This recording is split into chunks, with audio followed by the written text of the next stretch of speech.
once again raising serious questions about public apathy and the failure of emergency response systems in Bengaluru. Let me cut across to my colleague Sagai Raj, who's been tracking all the developments. Sagai Raj, first up, put out the entire series of events of what had happened, of the man who suffered that heart attack. His wife accompanied him on the bike. He was driving the bike himself, but two hospitals who did not attend to him. And as he received that heart attack, onlookers just turned a blind eye. Absolutely. What we get to learn through the family members is that he has got some chest pain, and immediately they go to one of the hospitals and they have not given the required medication and advised him to go to Jaideva. And they have also told him that it was a mild heart attack, and he was riding his bike with the same pain, and he suddenly collapsed and both of them fell on the road, and he struggles on the street, and she waited for close to 5 to 6 minutes on the road without even any kind of help by the passerby. And she pleads the vehicle, she tries to stop the vehicles, none of the vehicles stops them. But after 6 to 7 minutes of this particular incident, there are few Samaritan who come forward, help him, shift to the hospital. But what we get to learn through the family members is that by the time he could reach hospital, the doctors have said that he was brought dead. And they also claim that if he would have got medical help on time, probably they could have saved him. And this is the entire sequence, and this has happened early in the morning around 4 o'clock. And you can see in the visuals, the CCTV camera, that clearly shows that she's pleading the people, pleading the motorbikers and people who were on the car, but nobody stops them, nobody helps them. Probably if it would have helped, probably that 3-4 minutes time, the buffer time that he had, if they would have helped him to shift to the hospital, probably they might have saved him. Extremely unfortunate to the news that has come in. And Sagai Raj, the sad part is this could happen to anyone who could be on the road. It could be any one of us who could be suffering from something like this, but no help that came to that man whatsoever. Sagai, I want to thank you for joining us on the broadcast and getting us all those details this evening. I'm being joined by our special guest, Dr. Sharad Agarwal, who's former president IMA, and Sandeep Aniruddhan, who's a citizen activist. Dr. Sharad Agarwal, I'd like to come to you first to understand, sir, whether this is even legal. Can any hospital refuse emergency treatment, especially in a case like this, citing lack of infrastructure or lack of doctors in such a case? And in this particular case, as I read, sir, that man suffered a mild heart attack in the second hospital. They conducted an electrocardiogram, but they did not give him any primary treatment. They did not administer Isordil 5 tablet. Rather, they sent him out even without an ambulance. This is very unfortunate that somebody lost his life. But definitely, as per the prevailing laws also and the ethics also, no hospital can refuse any kind of emergency, number one. Number two, we have to understand that all the hospital, they have the category. Suppose starting from a single specialty to the super specialty and multi specialty. So I am not aware that which kind of hospital they went in the early morning, but that is the law and that is ethical also, that nobody should refuse, and nobody should refuse and we don't refuse. But whether they went to a hospital which is equipped with the this critical care, because in the emergency they can only see and they can only advise. But if a person required any intervention, then definitely they should have that critical care and cardiac backup. That should be there. So because I am not aware which kind of hospital, but you are absolutely right. Number one, hospital cannot refuse the emergency to attend emergency. Number two, the bypasser. See, the government recently started the training through Indian Medical Association. We have started a project countrywide to train the public on the basic life support and advanced cardiac life support. It is a huge task, and we don't get any help from the government or any agency. We are organizing it on its own. And our first step is to train all the health worker. And this year we have started. And we have started and saying all the branches, our more than 1,800 branches in entire country. And through our branches, we have started this project. Train the healthcare worker first for the advanced cardiac support. And after that, the second step, we'll like to train the pupil and public for the basic life support. So that, as you rightly said, at the 4 a.m. in the morning, very few, first of all, very few people are passing there, and whoever are passing, they didn't, they care and offer the help. This is very unfortunate, and this is also show our social, fabric of our pupil, that we most of the people now living in the social media or the virtual media, rather than helping actually the pupil. We say our heartfelt, our emotions only on the social media. But probably we are lacking this, and this is a very very crucial point you are raising, that a person is thriving for the life, and people were passing and nobody offered the help. All right, let me also take this point to Sandeep Aniruddhan. Sandeep, training people to help in an emergency like this is one thing. But how do you evoke that sentiment in Indians to actually go across and help? Because many a times people also feel that it is staged. It could rather be a trap for them. How do you evoke that sentiment to just go out there and help? There are two aspects to this. One is, of course, the public apathy. I think it's also because it was early in the morning, and it's considered night time, and at that time people are very suspicious of stopping to help people. It's an unfortunate outcome of, I think, modern life and the urban situations where people are extremely suspicious of others. People generally don't trust each other. The second aspect, and that I don't know how to deal with it. Frankly speaking, to evoke trust among our fellow people is a very gargantuan task, because today life in cities is filled with stress, people suspicion, and all of that. Nothing seems to be going right. But the hospital situation, under law, a hospital has to deal with emergencies, no questions asked. They have to provide whatever relief is possible and only then ask questions. That's a given in law. But coming to this situation where it is a cardiac arrest, this is a critical kind of thing which I don't think layman first aid will help, or things like that. You need specialist care. In this case, the hospital's responsibility was not to turn them away. They should have immediately engaged an ambulance and send them to a hospital where specialization was available. And not to have done this was dereliction, absolutely. And I think the hospital should be, whichever hospitals did this, should be called out for that. I think hospitals should stop behaving like businesses. I mean, they are businesses, let's accept it. They literally run on profit motive. But when it comes to life and death situations, at least, I think if it doesn't exist in the framework of law, I think on their own, because they are highly profitable operations, they should set aside about 5 or 10% of their turnover or profits to deal with such critical care, emergencies, and even pro bono treatment situations. I think they owe it to the public and to themselves. Otherwise, they don't deserve this tag of being, this exalted uh, profession, which is about care and things like that. This is not the best depiction of that. I think you need to have some framework in place where emergencies should be dealt with on a war footing, and then anything else. You just can't ignore and dismiss situations like these. Oh, yes, absolutely. And let me take this to Dr. Sharad Agarwal, because this is not even a remote village that we are talking about. We are talking about a metro city, Silicon Valley. We are talking about Bengaluru, which has ample infrastructure, a large population living there.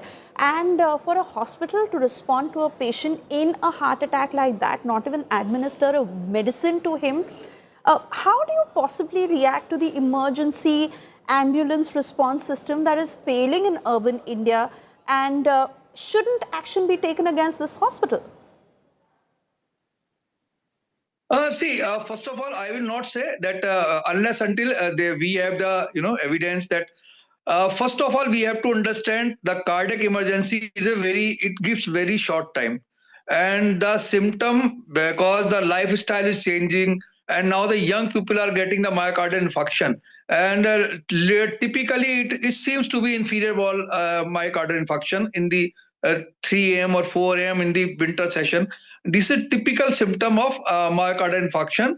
And if by chance or unfortunately, if the patient doesn't reach to a cardiac setup, and the intervention is not started, so it's very difficult to save. Number one. Number two, that the whether the hospital is equipped with that. Suppose a hospital running on the only the eye specialty, they may not be able to save in these kind of emergency. You have to understand, we have to understand there is a specialization.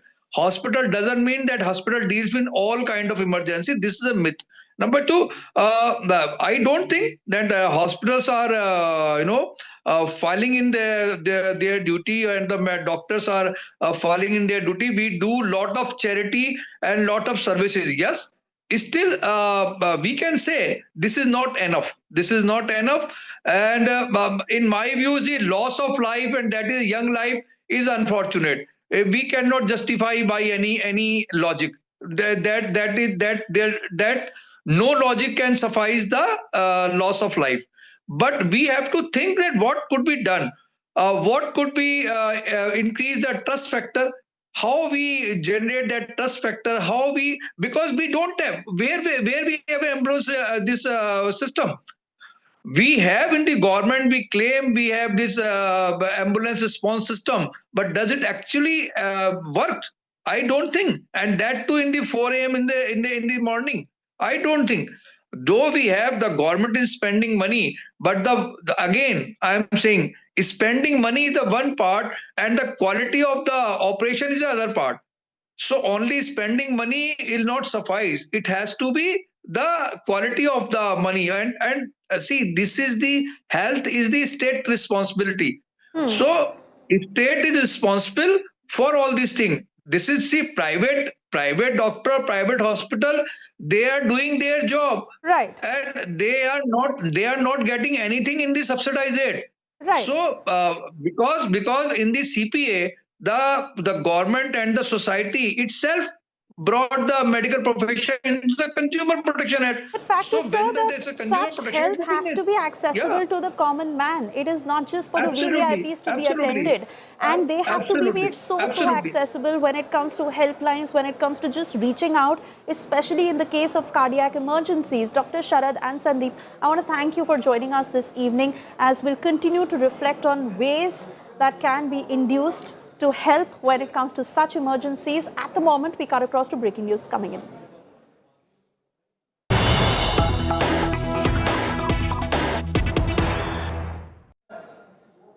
We're just getting details of how the Luthra brothers have now been remanded to 5 days police custody, remand by the Goa court. In fact, they will be produced in court again on the 22nd of December. So as we understand, at the moment, the Luthra brothers have been remanded to 5 days police custody, where they will be interrogated. Remember, one of the Luthra brothers who this morning had complained of a chest pain, and he was also taken to the hospital. Some were also suspicious whether this is an attempt to postpone the interrogation of sorts. But now the Goa court has remanded the Luthra brothers to 5 days police custody, and they will be produced again in court on the 22nd of December. Cutting across to Devyesh Singh, joining us live with further details of what happened in court.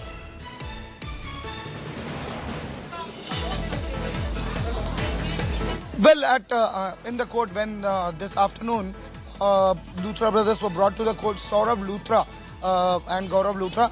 Gaurav Luthra had complained of pain in L4, L5 lower back pain, and demanded that a mattress be given to him while he is in custody. So medical checkup was done before that also, but it did not give details about the L4, L5 issue that Gaurav Luthra was facing. So the magistrate sent again the Luthra brothers for a medical checkup and specifically asked the doctor to give details if he needs a mattress or not, or he can do without a mattress while in custody.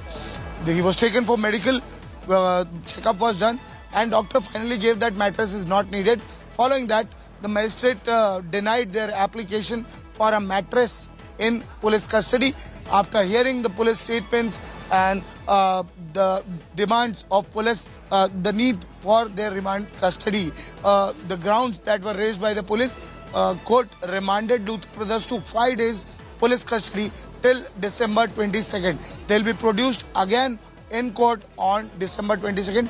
Meanwhile, their interrogation starts once they reach the Anjuna police station just a while from now. All right, Divyesh, many thanks for getting us the latest. We wait and watch how the investigation continues. But Divyesh, before I let you go, it is also important to now understand how the Luthra brothers will be interrogated, what will be the line of questioning, because the Luthra brothers have tried their level best to get away from this investigation, to get away from facing the law. And those are live pictures on your screens right now of the Luthra brothers who are being taken from the Goa court. They have now been remanded to 5 days police custody. This is Anjuna in Goa, where the court is, and now 5 days that they will be in police custody, they will be questioned, they will be interrogated, and on the 22nd of December when they will be produced in court again. But Divyesh, like I was saying, the Luthra brothers who've tried their level best to run, to not face the law, to literally get away from the investigation, from running to Phuket, and it was the agencies and the MEA, the police, and of course the Thai officials who expedited the arrest and got him back. So today again complaining of chest pain. Now what the doctor said is a different thing, but fact is that how are they now possibly going to escape, because they will have to answer all the questions. What are the legal remedies they are exploring?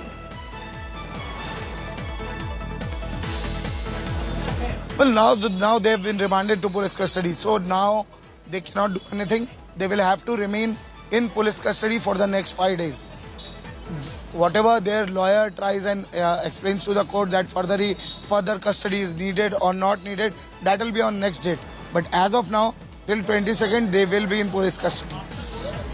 In police custody regarding interrogation, they will be interrogated regarding their own. All right, Divyesh, please stay on. We also have a response coming in from the lawyer. और आगे की जो भी proceedings होंगी वो फिर remand के बाद जब दोबारा 22 तारीख को इनको प्रोड्यूस किया जाएगा तब उसके बाद फिर फर्दर रखा जाएगा। तो उनकी मांग क्या थी?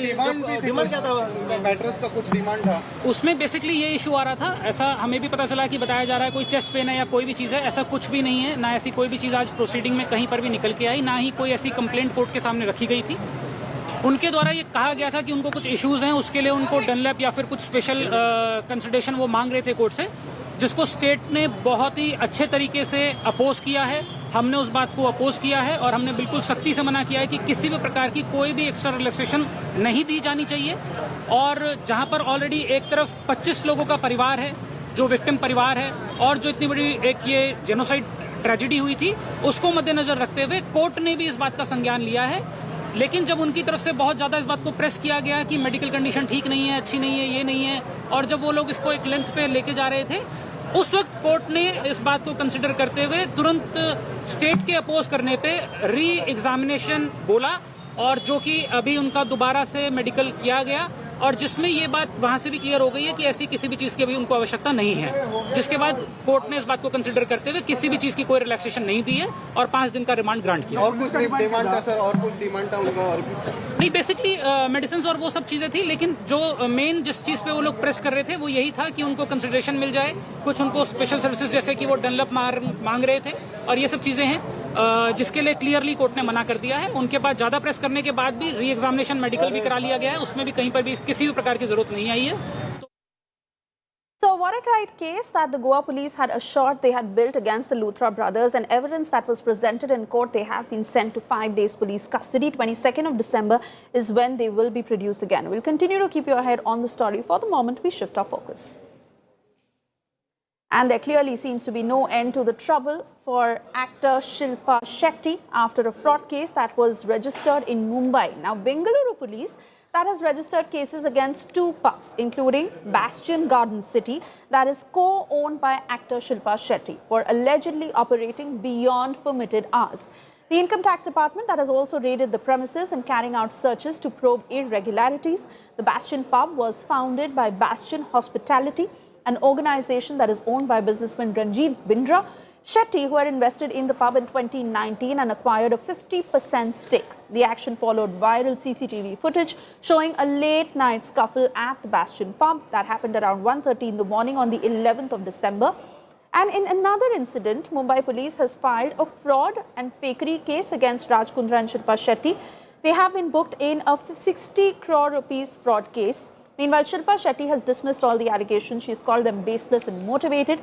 She has added that a quashing petition has already been filed before the High Court and is pending adjudication. In fact, earlier, my colleague Pranjali Sethi, who caught up with Raj Kundra and spoke exclusively to him about the 60 crore rupees scam case. Listen in to what he said. हम भी social media use करते हैं, आप भी करते हैं, and controversies are no past for us. हम भी बहुत ट्रोल होते हैं, but we need to tackle it. And in the recent case, the cheating case against you and Shilpa Shetty. So about that. I think let's just wait and watch, because that's life for you, and we've not said anything about it because we know we've done no wrong. तो अपने आप right comes out, truth comes out. So watch this space. मेरे रब दी कदी life कदी गलत ना कितना ना करांगे. And I now cut across to my colleague Sagai Raj to get a sense of how the Bengaluru police is cracking down on the assets of Shilpa Shetty in the city. Over to you, Sagai.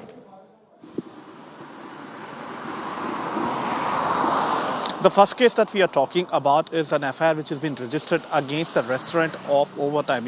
Remember, there was a video which had gone viral stating that there was a scuffle between two people, and during that point of time, police took cognizance of that particular video and got access to the CCTV footage. And when they were examining the CCTV footage, they couldn't find any kind of untoward incident in that particular video. Subsequently, they found out that the restaurant was running beyond the deadline which has been issued to all those restaurants. That's when they realized, yes, they have violated the rules, and they filed an FIR stating that the restaurant was open beyond the deadline up to 1:30 in Commercial Street, in St. Mark's Road and Church Street. And now the FIR has been registered and investigating further. In the second case, what we get to learn from our sources is there was an IT inspection, that is income tax inspection, which was being conducted on that particular restaurant. Remember, this is one of those high profile and expensive restaurant in the area, and the IT had suspected that there might be some kind of tax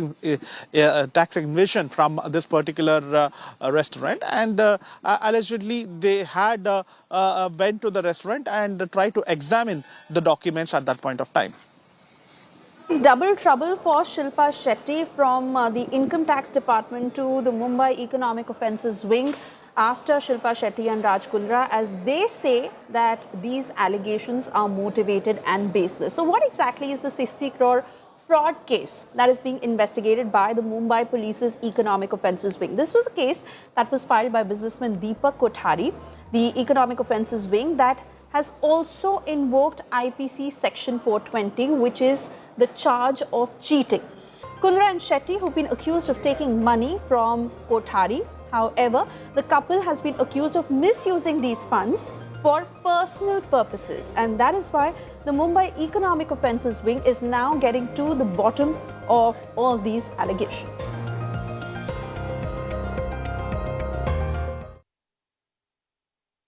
And well, as we understand that Shilpa Shetty and Raj Kundra have called all these allegations baseless. They have called them motivated. In fact, Shilpa Shetty, who also put out a story on her social media this afternoon, where she said that they have taken the matter in the High Court, and a quashing petition that has been filed. So we wait and watch what happens on that front.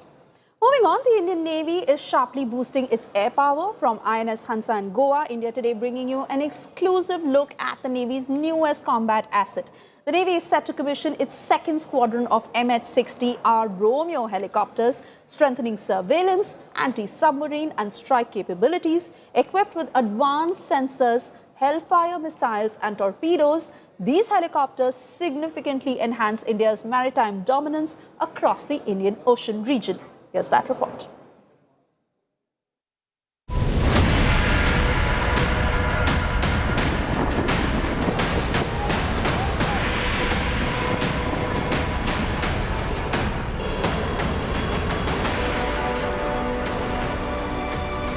इस वक्त जब सरहद पर operation सिंदूर जारी है, समुद्री सरहद पर भारतीय नौसेना अपनी हवाई मारक क्षमता को लगातार बढ़ा रही है। भारतीय नौसेना के बेड़े में दुनिया का सबसे आधुनिक और multi mission helicopter MS-60 Romeo की दूसरी स्क्वाड्रन शामिल हो रही है। इस वक्त मैं गोवा में हंसा नेवल बेस पर मौजूद हूं, जहां पर ये नए जो हेलीकॉप्टर हैं वो शामिल हो रहे हैं। ये दूसरी स्क्वाड्रन है।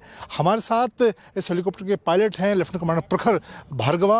आपसे जानना चाहूँगा इसकी ऐसी क्या खासियत है जो कि ये भारतीय नौसेना के हवाई मारक क्षमता को बढ़ाने का काम करता है। MS-60R helicopter is the most advanced helicopter present in Indian Navy. It is an all-weather aircraft which is capable of operating both by day and night from ashore and afloat. Its exceptional stability, long endurance, and state-of-the-art weapon and sensors fitted in the aircraft makes it a potent platform for achieving any operational objective, whether it is anti-submarine warfare, surface surveillance, or search and rescue. The diversity and the operational capabilities and the technology which is used in this aircraft provide Indian Navy the capability to achieve operational objectives in toughest conditions. The MS-60R helicopter is fitted with advanced avionics, sensors and weapon systems. So in order to maintain these advanced systems, we require high maintenance standards and technical oversight. So as a technical team, we ensure that each and every system fitted on the aircraft is maintained at its high standard and it is available for all operational requirement when demanded by the Navy.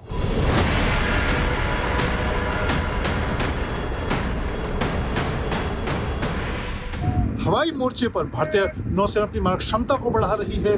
भारतीय नौसेना की बेड़े में दुनिया का जो सबसे आधुनिक मल्टी मिशन हेलीकॉप्टर है उसकी नई स्क्वाड्रन शामिल हो रही है। MS-60 रोमियो हेलीकॉप्टर जो अमेरिका का बना हुआ है और यहाँ हंसा गोवा में दूसरी स्क्वाड्रन शामिल हो रही है। इससे पहले कोच्चि में एक स्क्वाड्रन शामिल हुई थी। इसकी मारक क्षमता की हम बात करें तो ये हेल फायर मिसाइल से लैस है।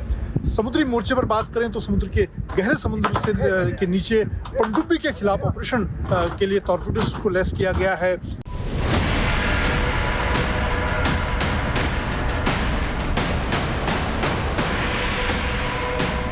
हमारे साथ इस स्क्वाड्रन के कमांडिंग ऑफिसर हैं कैप्टन धीरेन्द्र बिस्ट। उनसे जानेंगे कि क्या मैं आपसे जानना चाहूँगा, ये दूसरी स्क्वाड्रन है और जिस तरह का ये हेलीकॉप्टर है, मल्टी मिशन हेलीकॉप्टर है, क्या सिग्निफिकेंस, क्या महत्व आप इसका देखते हैं?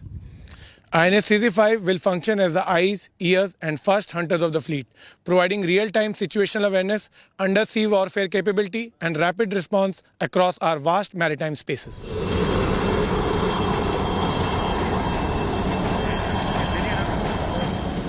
The commissioning of second squadron will be significantly boost the Indian Navy's anti-submarine warfare capabilities, particularly in the Indian Ocean region, where Chinese naval activity has increased. The helicopter can defeat and track enemy submarine, making them a potent force multiplier for the Indian Navy. The MS-60 Romeo helicopters will be deployed on INS Vikramaditya, INS Vikrant and other naval vessels. With camera person Kirpal Singh, this is Manjit Negi for India Today from INS Hansa, Goa.